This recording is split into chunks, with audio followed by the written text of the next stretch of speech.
आज पुरस्कार वितरण झालेलं आहे, सोबतच विद्यार्थ्यांना देखील सन्मान झाला आहे. कशा प्रकारे बघता?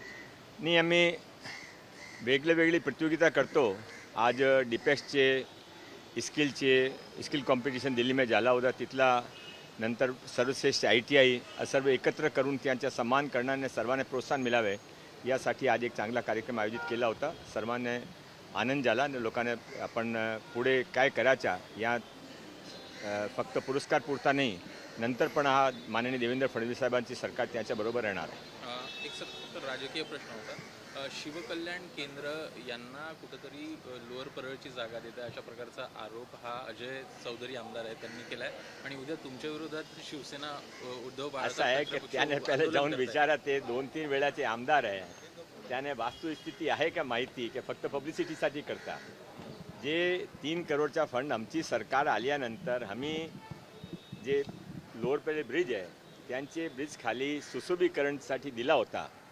आता आमची महानगरपालिका आमची सरकार तिथे सुशोभीकरणचं एक्झिक्युशन करणार आहे.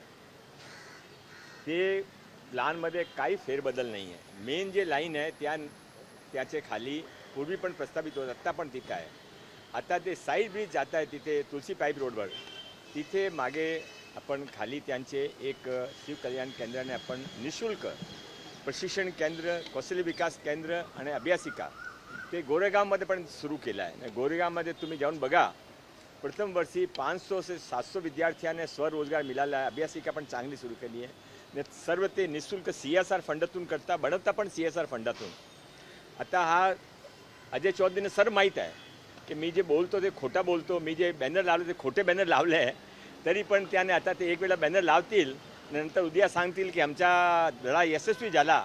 अच्छा, आम्हाला जे सुशोभीकरणचा प्रस्ताव होता त्यांचा काही होणार नाही, ते तिथेच होणार आहे. नाही, पण ते उपोषण करतायत उद्या असं. उपोषण करण्याने हा तर विचार आहे की त्यांचं उपोषण कोणाच्या विरोधामध्ये आहे. ते जे ते बॅनरमध्ये लावलं आहे ते फार चुकीचं आहे. ते सुशोभीकरणचा फंड आमची सरकारने दिला, आमचा प्लान आम्ही तयार केला, त्यामध्ये काही फेरबदल नाही आहे.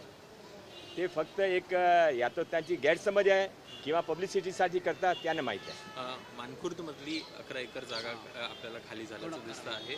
अनेक ठिकाणी सध्याला सरकारकडनं तोडक कारवाई होताना दिसत आहे. अनेक ठिकाणी अजूनही आपल्याला अनधिकृत बांधकामं दिसत आहेत किंवा जागा ज्या आहेत त्या बळकावण्याचा प्रयत्न होतोय. अशा ठिकाणी येत्या काळामध्ये देखील कारवाई होताना दिसते.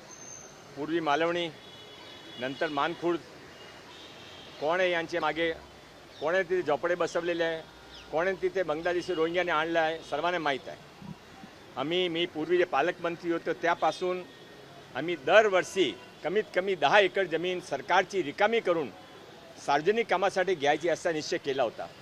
या वर्षी पण त्या 2 वर्षापूर्वी जे कार्यक्रम सुरू झाला होता, हा मानखुर्दमध्ये 11 एकर जमीन आता ते रिकामी झाली आहे. आणि पुढच्या 1 महिन्याच्या आत अजून 5 एकर जमीन आम्ही मार्क केल्या, ते पण रिकामी करून घेऊ. मुंबईमध्ये लँड जमीन कुठेही नाही आहे, सार्वजनिक उपयोगासाठी नाही आहे. ते एक अतिशय चांगला मुंबईकरांसाठी माननीय देवेंद्र फडणवीस साहेबांतर्फे गिफ्ट होईल. तो सर हिंदी में सवाल जानना चाहेंगे, जिस प्रकार से तोड़क की कार्रवाई मुंबई के कई शहरों में, मानखुर्द में हमने देखा लगभग 1200 जगह पे हमने तोड़क कार्रवाई की, तो ओवरऑल कार्रवाई किस प्रकार से हो रही है और क्या आगे भी इस प्रकार से? सरकारी ज़मीन किसी के बाप की नहीं, सरकारी ज़मीन लोगों के बाप की होती है और जिन्होंने इस पर कब्जा कर रखा है उनको भगाया जाएगा. यहाँ मुंबई के अंदर रोहिंग्या बांग्लादेशियों को लाने वालों को भी जगह नहीं है और उनको भी जगह नहीं है. हमने अभी तक, मैंने पालक मंत्री और उप पालक मंत्री के रूप में अभी तक 25 एकड़ से ज़्यादा ज़मीन मानखुर्द और मालवणी में खाली करा के ली है और जब तक अंतिम इंच तक की सरकारी ज़मीन फ्री नहीं होगी तब तक ये शुरू रहेगा. महिला रिजर्वेशन बिल में जिस प्रकार से संशोधन सरकार कर रही है, अभी तक इतने साल तक कांग्रेस की सरकार थी वो नहीं कर पाई, आगे का मोदी सरकार विशेष सत्र ला के इस बिल को संशोधन कर रही है. ये तो होना ही था, पुराना नारा है, मोदी जी है तो मुमकिन है. बाकी सब बातें करते हैं, मोदी जी काम करते हैं.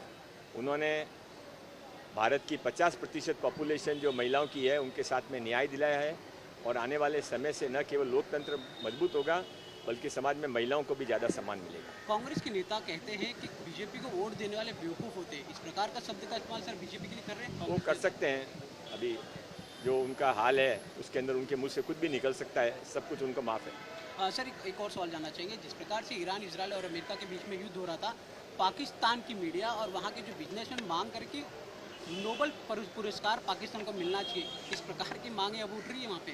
नहीं, वो जो ओरिजिनल नोबेल पुरस्कार जो होता है वर्ल्ड फेमस, वो तो उनको मिल नहीं सकता, उनको और किसी को पकड़ के नया नोबेल पुरस्कार तैयार करना पड़ेगा। मंगल पांडे को भारत रत्न देने की मांग सर हो रही है क्या बीजेपी? देश विदेशातील प्रत्येक घडामोडींचे लाईव्ह अपडेट मिळवण्यासाठी आता साम टीव्हीच्या सर्व सोशल मीडिया प्लॅटफॉर्मला लाईक, फॉलो आणि सबस्क्राईब करा. तसंच सर्व नोटिफिकेशनसाठी बेल आयकॉन प्रेस करायला विसरू नका.